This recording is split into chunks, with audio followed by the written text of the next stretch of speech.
Kowe apa ya gemati? Ya kudu gemati. Oh, cah telu iki sapa?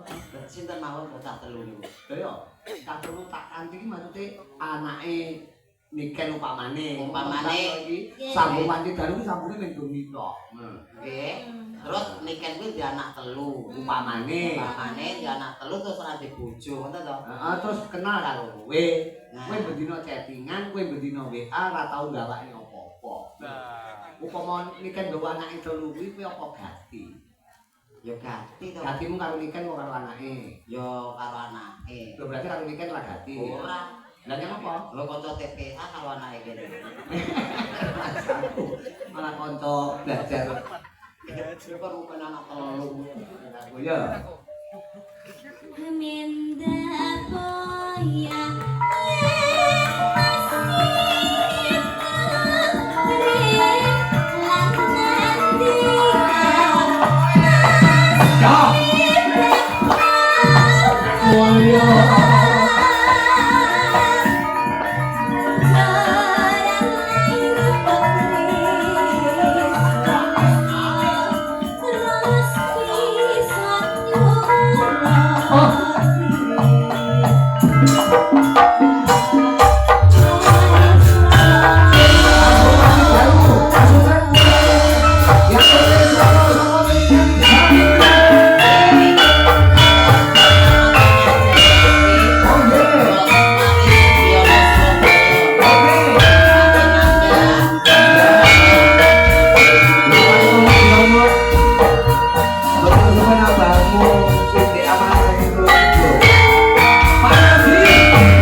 sing ibot Agus.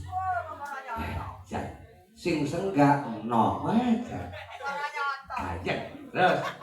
Minda boya.